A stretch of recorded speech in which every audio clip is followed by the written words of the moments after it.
بسم اللہ الرحمن الرحیم۔ ایک دفعہ کا ذکر ہے، 3 دوست تھے، ایک مولوی، ایک ہندو اور ایک جٹ۔ ان تینوں نے ایک دن مشورہ کیا کہ کیوں نہ ہم سب پیسے ملا کر کھیر پکائیں۔ چنانچہ صاحب نے پیسے ملا کر کھیر تیار کر لی۔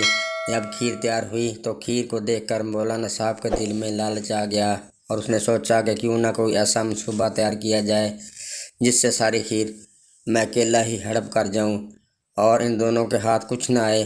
اس نے سب کو اکٹھا کیا اور ان سے کہا، میرے ذہن میں ایک ترکیب آئی ہے، وہ یہ ہے کہ ساری کھیر اس طرح ڈھانپ کر رکھ دی جائے اور سب سو جائیں۔ صبح ہر شخص اپنا اپنا خواب سنائے گا، جس شخص کا خواب سب سے اچھا ہوگا وہی ساری کھیر کھائے گا۔ مولانا کا یہ خیال تھا، چونکہ یہ ان پڑھ ہیں اس لیے میں ان کو اپنی باتوں میں الجھا کر ساری کھیر اکیلا ہی کھا جاؤں گا۔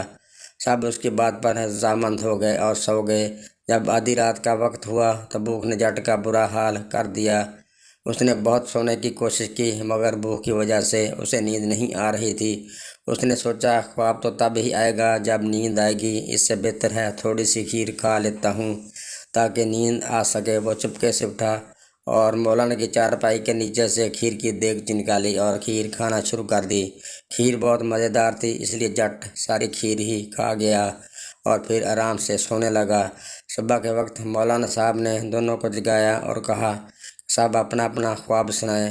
ان دونوں نے ضد کی کہ مولانا صاحب آپ پڑھے لکھے ہو، اس لیے خواب سنانے کی ابتدا آپ کریں۔ اس لیے سب سے پہلے مولانا صاحب نے خواب سنایا کہ رات میں عرش معلیٰ پر گیا تھا، وہاں بہت سیر کی، بہت کچھ دیکھا۔ سب نے کہا، واقعہ ہی بہت اچھا خواب ہے۔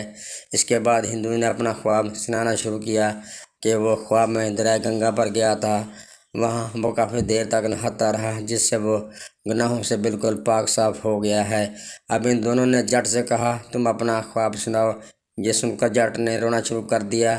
اس نے رونے کی وجہ پوچھی تو جٹ نے بتایا کہ رات کو جب وہ سو رہا تھا تو اس کے پاس 2 فرشتے آئے اور اس کو کہنے لگے کہ کھیر کھاؤ۔ جب میں نے کھیر کھانے سے انکار کیا تو وہ مجھے مارنے لگے، مجبوراً مجھے کھیر کھانا پڑی۔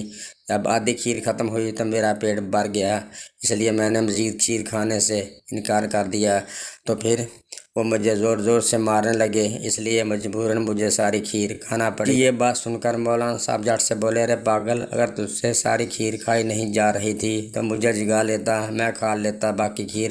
جٹ کہنے لگا، میں گیا تھا آپ کو جگانے، آپ اس وقت چارپائی پر نہیں تھے، میرے خیال میں اس وقت آپ عرش معلیٰ کی سیر فرما رہے تھے۔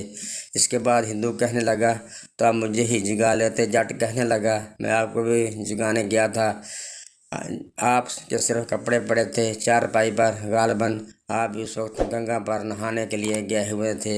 یہ تھے دوستو آج کی کہانی۔ اگر پسند آئے تو چینل کو سبسکرائب لازمی کر دیں۔ شکریہ۔